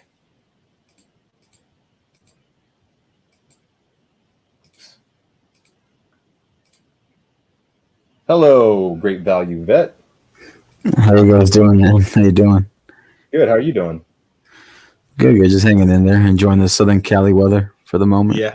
Excellent. So, what do you have on a topic of fake gurus, and especially how it promotes the business? Were you able to watch any of the stream, or did you join us late? I joined late because I was on a different stream, but I'll definitely rewatch this though. Got you. Let's hit them with the. Let's take the overlay away. All right, so here we go. This is what we were talking about.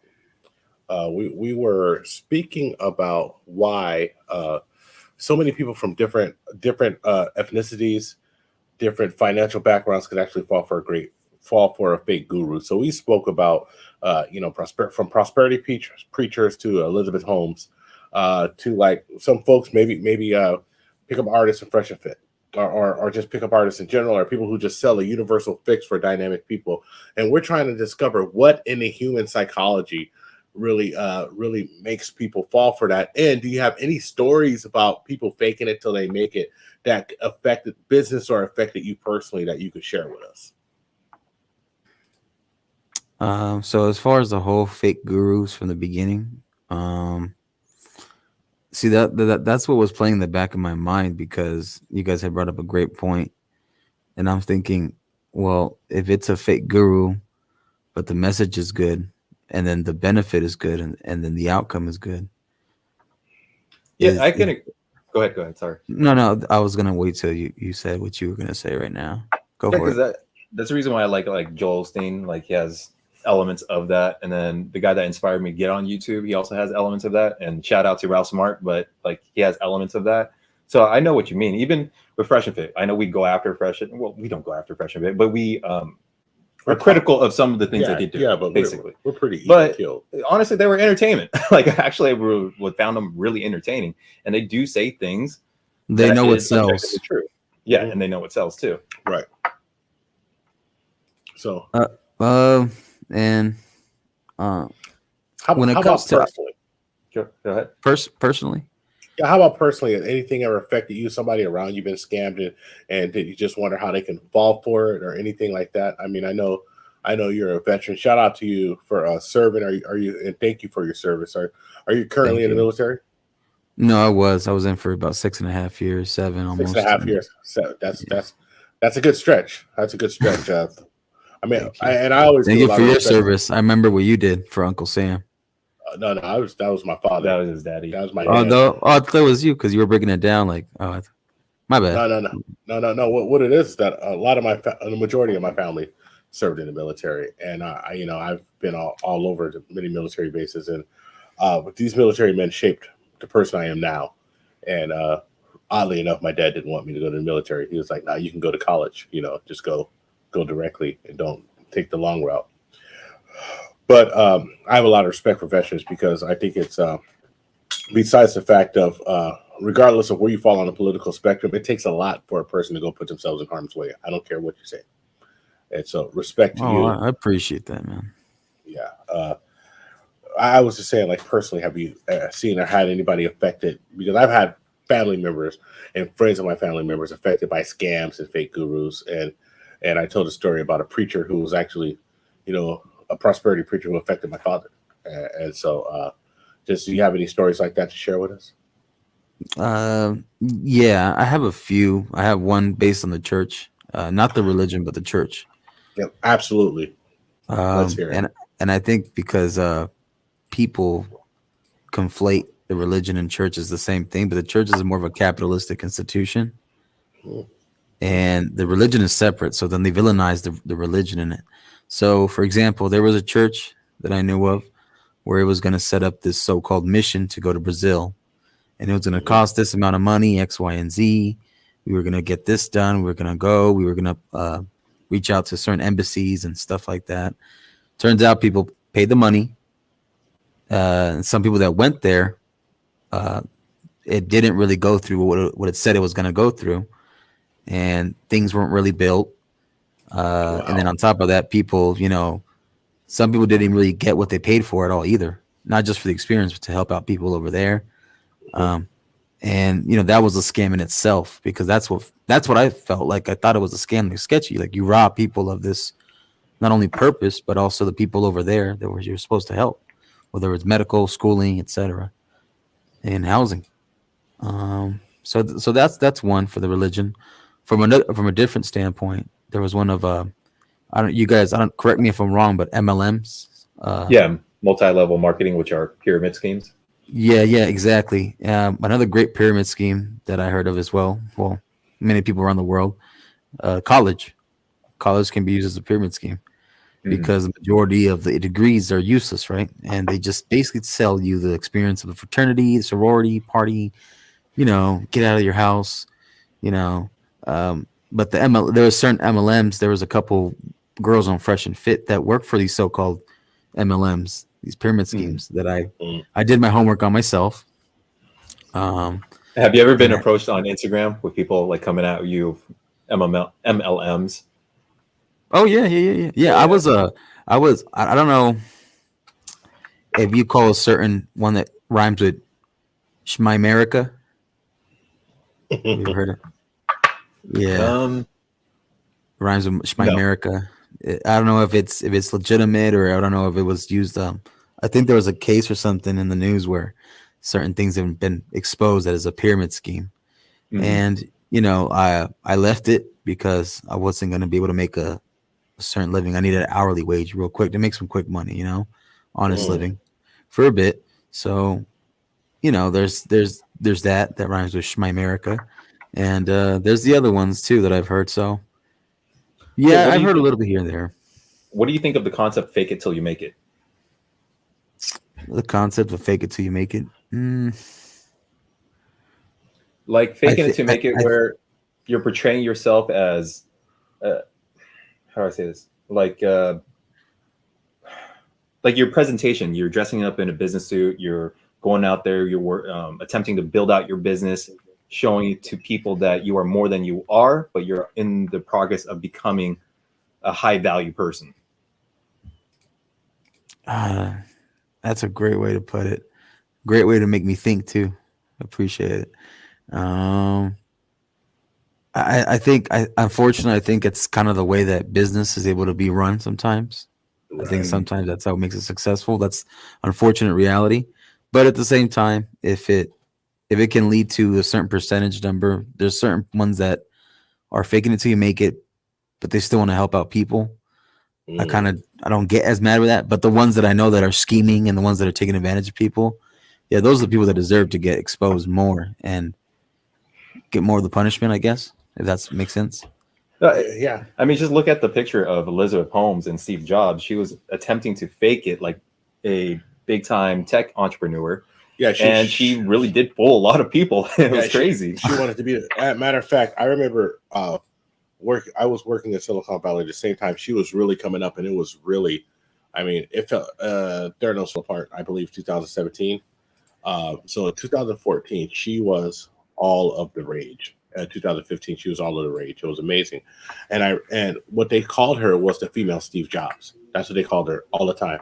And she dressed just like Steve Jobs. She would do her hand motions like Steve Jobs, and that's who she was literally emulating. And people fell for it. And so I just think it's absolutely, I just think that, to me, I always believe that two things can be true. You can really not have the skill you're talking about, but then again, you can believe in the individual and believe in your mission and really try to push your mission. At the same time, I believe it's always best to under-promise and over-deliver in business in general. Under-promise and over-deliver. And people don't understand why I say that until they're in a situation where they've written a check that they can't cash, and then they're in a lot of trouble. But no one gets upset at you for delivering more to them than what you said you could. But everyone gets upset for you delivering less than what you said you could. Right.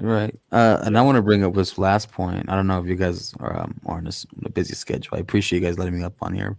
Of course, man. But I don't know if you guys remember on Duke's stream, there was a guy named Anton Daniels from the Yeah, we know. Yes. Yeah. He kind of exposed himself because he kind of basically said, hey, I know he's been getting a lot of backlash on certain areas, certain things that he's done, but he said himself, and I quote, he said, the way you portray yourself on social media is different than how you should be. And you realize, because I remember someone had asked him, or I don't know if Duke asked him or someone in the chat had asked him, hey, I realized in these 10 years that I did social media, the way that I walk and show myself in public doesn't really matter. It's how I portray myself in the YouTube channel, how I portray myself on social media. So that in itself is saying that he realized the game. He realized the concept of, hey, the success sells. Success sells. Yeah, definitely success does sell. Because people want to emulate success. It's, right. Yeah, it's like Nirvana. Yeah. Okay, I would have to really pay attention to what he said to get a little more context to see if he was just saying, because I mean, like, how I portray myself here, like, I don't let, like, a lot of my talk about my personal life, but it's like I'm never gonna do a stream with my woman or anything like that, because that's different. We made a pact to, like, keep our families out of it because this is our thing and not their thing. So I'm not sure exactly what he means, but I mean, if he's saying that his persona of success is totally fake, and Anton Daniels, what he sells is that I'm a successful person, and that's my persona, then that's illegitimate. And well, I think it's like if you're dressing yourself to success and you're presenting an image that, it's like the last stream that the lead attorney was talking about. he was talking about how you have to present yourself as a respectable attorney. So he had a case in point, an example when he was on a live stream with other attorneys, and he was the only attorney wearing a suit. And from him wearing a suit, he had 600 subscribers coming and subbing to his channel. Yeah. So I'm not sure if Anton Daniels was saying something about that.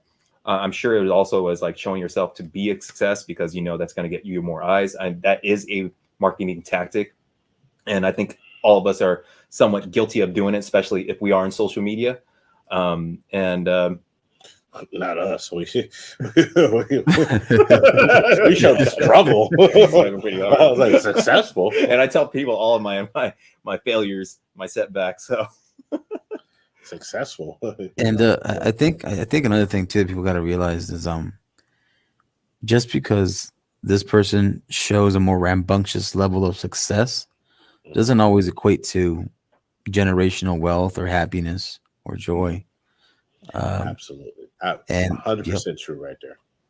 Yeah, and I think you know, if you teach a kid how to fish, he can teach the whole town how to fish, but potentially, you know, and I think hey, I may not drive a Lambo, but I'd rather have a lot of Toyotas and Hondas. They help out my, you know, us Mexicans, we love our Toyotas and Hondas and stuff.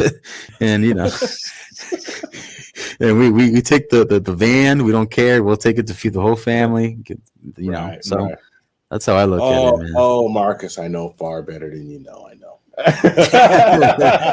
Yeah, we talked before. Yeah. Shout out to the wife from Oaxaca. Yep. You know. Oh, so you guys actually know each other? We've like talked. Okay. We talked before. So yeah, because you made me nervous there because like I'm extremely paranoid with anyone new. But you're good, man. Because you changed your name from it says Marcus Rodriguez, but it says Great Value Bet. So yeah, I just wasn't sure if that was you. Oh no, it was because the inside joke. Because Prime on his stream, he called himself a Great Value Captain. So I was like, okay, I'll just put myself Great Value Vet. Yeah. Yes, I think that Great Value thing is hilarious. Well, we enjoyed you coming onto the stream and sharing your thoughts. Do you have a YouTube channel or anything, or? No, but I'm gonna be collaborating with certain upcoming YouTubers. One of them is like Just Surreality. Another one I work with is Jay Takashi's channel. I usually be on that one. I've been on Jay Takashi's stream before, and I really like Jay. I think I think that's where I met you actually. Yeah. If it wasn't there, it was Dukes or probably Primals as well. Right. So you know, when you keep collabing, you guys come on and you know shout out your page. Let's get the community thing going, man. Absolutely, man. Yeah. Just you know, because obviously we talk about anything from anime, our lives, our jobs, relationships, if you know, whatever, and movies. And then on a certain channels, certain topics, I talk about some of my jobs, what I've done in Mexico, working for Uncle Sam, certain things I've seen over there, and you know, just stuff in general that I think is more than just relationships. I don't like to sound like an echo chamber, so we always like to keep it like different and like, you know, a multitude of things. Yeah, I appreciate that. Like our channel, we talk about a lot of different things, and I think relationships is probably the least thing we talk about. We talk about it more because you know, we're faking it till we make it because we're fake. Hey, like I said, I don't think it's a problem if you're faking it as long as you're good and genuine about it. Yeah. And honestly, you're not hurting people. I think that's a difference. Now, why somebody's gonna bring it up? They said they were fake. Look at them. They're gonna clip that out and be like, look at them one with the dirty says fake. No, don't worry. But man, we rock with you. We appreciate you coming up, and thank you so much for the support. And one thing, I think it's a great idea. You're talking about anime and also anime. Oh, you gotta watch out the anime because the anime companies like Toei, they're on it about copyrights. So that's one thing. And the next thing is you're talking about like going about down to Mexico, talking about Mexican culture, your experiences in Mexico. I think that's awesome, especially if you know how to speak Spanish. Por supuesto que sí. Mucho amor para allá. So the Latin American market is definitely growing down there with YouTube. And so, as you can imagine, that's going to be opening portals for you to take part of that market. Oh yeah, absolutely, man. Yeah, like I said, the reason why I also like to show love to you guys is because you guys are from the Bay Area. I grew up in San Jose. I also got to. You grew up in San Ho. Yeah, I was. Yeah, So, man. My childhood was there. yeah. And so I'm a peninsula boy. I lived from South City to San Mateo. You know. Yeah, but man. Also I lived in the Point. In San Francisco, I lived in Hunters Point area back. Oh then. no, I lived in the Alameda. I lived in downtown. I lived in the Okay. you know, us Mexicans, man, we couldn't afford the houses, so all we did was get apartments, you know. Hey, the Vietnamese were like that too. So Yeah, the Vietnamese and the Mexicans are like go hand in hand. Yes, yeah. But shout out to you guys because I used to visit Pier 39, Fisherman's Wharf. I used to go. Right on. Matter of fact, I got to take like the probably watch it, but the next date night is going to be the Pier 39. Oh, nice, nice. Next time we take her to Pier 39. Yeah. Get on those sourdough bread crab. They were like, you're sipping. I'm like, she's my wife. It's not sipping. Well, you got to play game on your wife though. Oh yeah, I got to game my wife. Play game on your wife. Yeah, right. Concept to me. So. Yeah, right. Yeah, man. But I appreciate it, and I think one of the things that gravitated me towards Grover particularly is I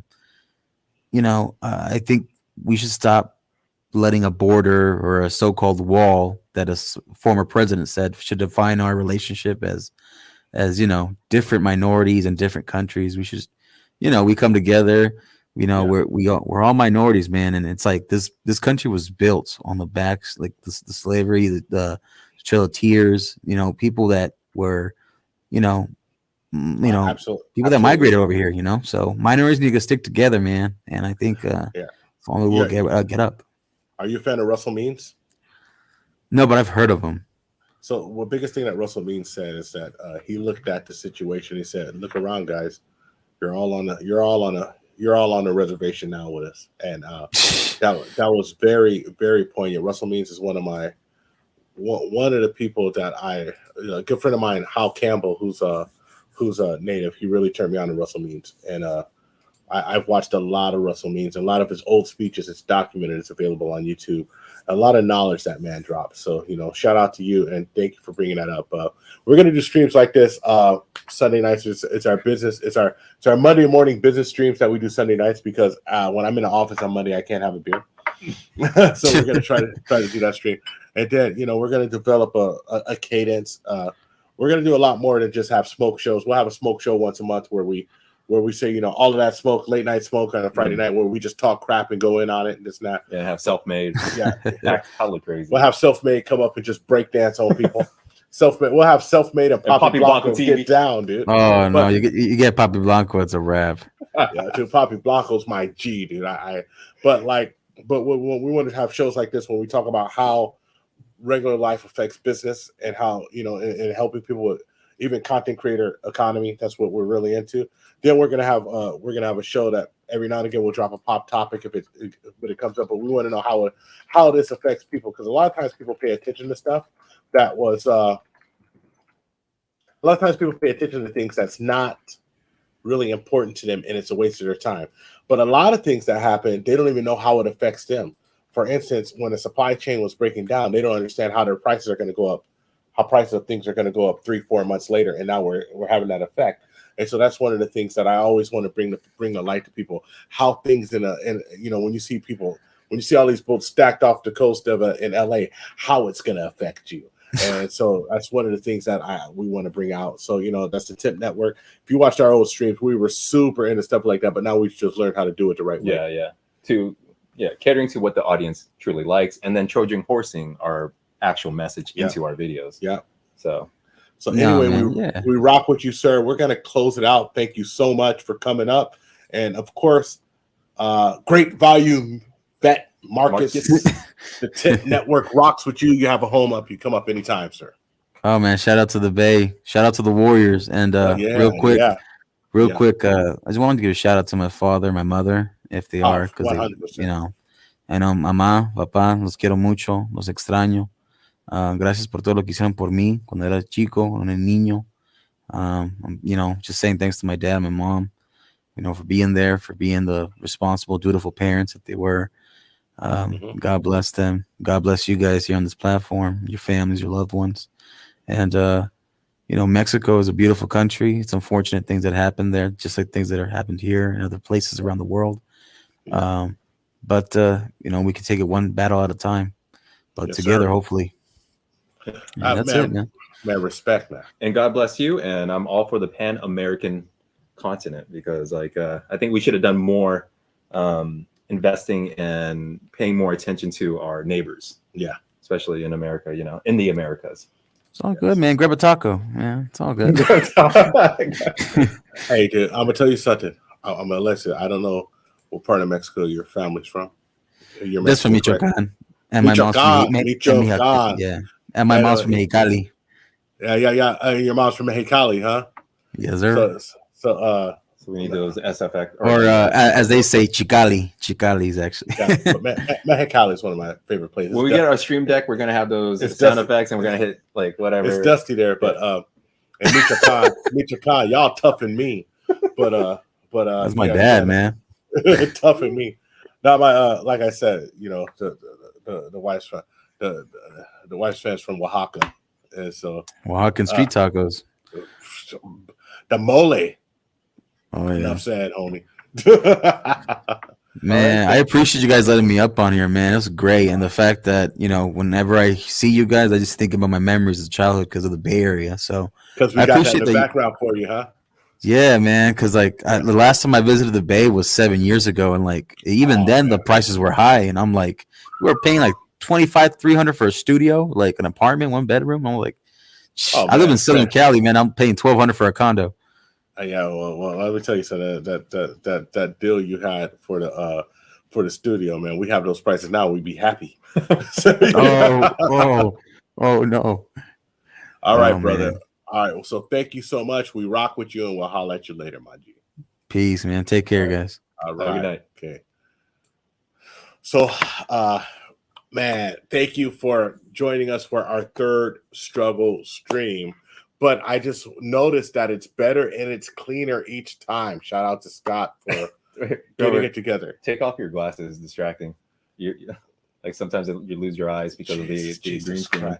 But I can't see nothing. Let me see your eyes there. I'm blind though. I can't see nothing. Look at how my eyes are now. I'm sitting here trying to see. But shout out to Scott for getting this together. This is actually probably our best looking stream that we've had. Excellent and smooth running. So thank you very much. We will study struggle stream in the beginning though. Yes. Shout out to Selfmade. You will be our premier guest on the All That Smoke show, the late night smoke show that we have. Thank you so much for everybody who rocked with us. Barry, everybody, Eddie Longs. Thank you so much. We will be back. And we need to tell you, please like and subscribe if you have not already. But really, you can find me on the gram at I am Gorilla1. You can find this guy at ScottT. That's 3 E's. Yep. And we're all on every social media platform at the TIP Network, THPP Network. And we want you to ask yourself one burning question. Can you handle the tip? Boom. Booty in your face. Going all in. Yeah. But pull out. Pull out. Jesus Christ. We're trying. All right. Good night, guys. All right. Good night. Peace out. Bye now. Oh, here. I'm struggling and closing it out. Right now. Struggle and streaming. Here. I got to do that at least. We got to put your I Am Gorilla music up here. Yeah. Well, next.